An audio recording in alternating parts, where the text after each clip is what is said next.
जैसे ही गए तो रास्ता भटक जाते हैं और भटकने के बाद कहाँ पहुंचे, समीक ऋषि के आश्रम पर पहुंच जाते हैं। समीक ऋषि के आश्रम पर पहुंचे। समीक ऋषि जो थे भगवान का ध्यान लगाए हुए बैठे थे और उसी समय राजा परीक्षित ने जब राजा समीक ऋषि को देखा तो देख करके कहने लगे, कहा कि मैं राजा हूं, मुझको जल पिलाओ, मुझको प्यास लगी है, मैं राजा हूं। समीक ऋषि जो है भगवान के ध्यान में मग्न थे, सुनना नहीं उन्होंने कुछ भी। बार बार राजा परीक्षित कहने लगे, मेरा सम्मान करो, मेरा आदर करो, मैं राजा हूं, मुझको जल पिलाया जाए। तो जब समीक ऋषि ने आंखों को नहीं खोला तो राजा परीक्षित ने क्या किया, एक बाण की नोक से एक मरा हुआ सर्प उठाया और उठा करके राजा परीक्षित के गले में डाल दिया, समीक ऋषि के गले में डाल दिया। और जैसे समीक ऋषि के गले में डाला तो गले में डाल करके महलों के लिए चले जाते हैं। और जाने के बाद इधर समीक ऋषि के पुत्र जो थे श्रृंगी ऋषि थे, तो श्रृंगी ऋषि ने जब देखा तो उनके पिता के गले में एक मरा हुआ सर्प पड़ा है, तो देख करके रोने लगे और कहने लगे, ये किसने किया है, मेरे पिता के गले में किसी ने मरा हुआ सर्प डाला है। रो रही है देख करके। और उसी समय रोते रोते ही उन्होंने श्राप दिया, क्या कि जिस किसी ने भी मेरे पिता के गले में मरा हुआ सर्प डाला है उसको इसी वंश का तक्षक सर्प 7वें दिन 10 में उसकी मृत्यु हो जाएगी।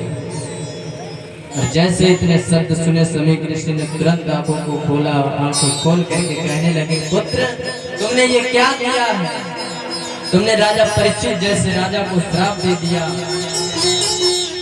जिसके राजा होने से हमको हवन यज्ञ करने को मिलता था, भगवान का भजन करते थे, तुमने पशुओं जैसे कर्म करे हैं, इसलिए मैं तुमको भी श्राप देता हूं कि तुम्हारे भी सींग उगाए। तो श्रृंगी ऋषि ने उसी समय संतों से पूछा कि मेरे इन सींगों से उद्धार कैसे होगा। तो संतों ने बताया कि आप गंगा जी की परिक्रमा को कीजिए, तो जिससे आपके सींग हैं वो बिल्कुल भी घट जाएगा। तो श्रृंगी ऋषि ने क्या किया, कहां से परिक्रमा को प्रारंभ करते हैं, कंपिल पड़ता है जो फरगावाद में पड़ता है, कंपिल से ही उन्होंने परिक्रमा को प्रारंभ किया। और प्रारंभ करने के बाद जैसे ही कंपिल से चले तो शमशाबाद के पास पहुंचे, वहीं पर जो उनके 5-5 हाथ के सींग थे वो शमशाबाद के पास पहुंच जाते हैं, तो वहीं पर उनके 2.5 हाथ के सींग रह जाते हैं। उसी जगह का नाम ढाई घाट नाम था। बोली वृंदावन बिहारी लाल की।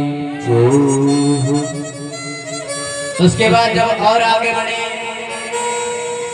तो फरखाबाद के पास जब पहुंचे, जो उनके 2.5 हाथ के सींग बचे तो बिल्कुल ही घट जाते हैं। उसी जगह का नाम घटिया घाट नाम पड़ा। और वहां से कुछ और आगे बढ़ के जाते हैं, स्थान पड़ता है रजीपुर। रजीपुर के सामने ही उन्होंने गंगा जी के किनारे आश्रम बनाया, वहीं पर निवास किया, भगवान का भजन किया और उसी जगह का नाम श्रृंगी रामपुरी पड़ा। बोली वृंदावन बिहारी लाल की। इधर समीक ऋषि ने गुरुमुख नाम के शिष्य को भेजा, कहा कि जाओ राजा परीक्षित से कहना कि तुमको ऋषि पुत्र द्वारा श्राप लगा और 7वें दिन आपकी मृत्यु हो जाएगी, भगवान का भजन करें। तो जैसे राजा परीक्षित को पता चला तो उन्होंने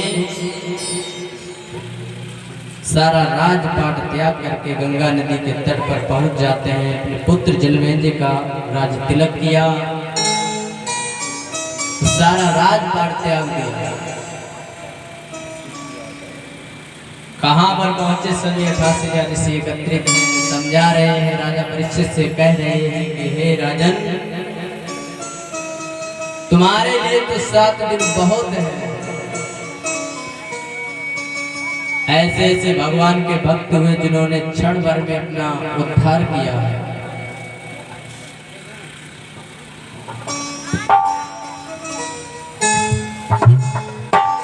राजा परीक्षित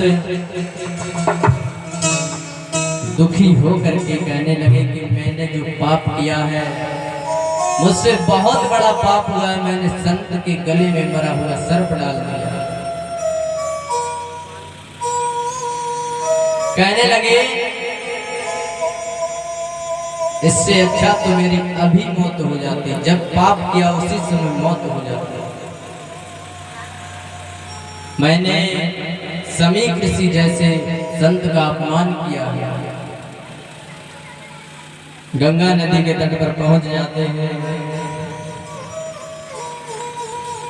और भगवान से प्रार्थना करते हैं, हे गोविंद राख शरण में अब तो जीवन हारे।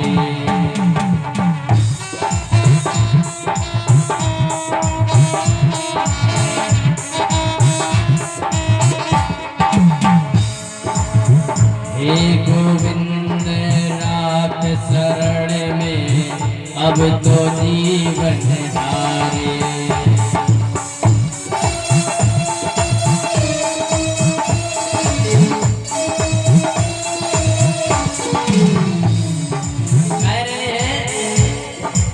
कि मुझसे बहुत बड़ा पाप हुआ है, मैंने एक संत के गले में मरा हुआ सर्प डाल दिया। बुद्धि में पाप बैठ गयो, क्या कलयुग मेरी बुद्धि पर प्रवेश कर गया। बुद्धि में पाप बैठ गयो, सर्प ऋषि बन डाले। गोविंद राख शरण में अब तो जीवन हारे।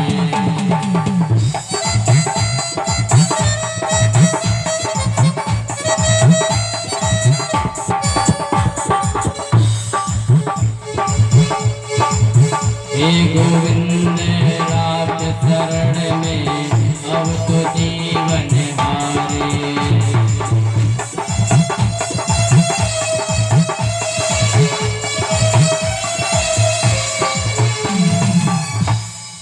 आज भगवान से हाथ जोड़ के प्रार्थना कर रहे हैं कि हे प्रभु, मुझसे आज सबसे बड़ा पाप हो गया। मैंने एक ऋषि के गले में मरा हुआ सर्प डाल दिया, एक संत का अपमान कर दिया।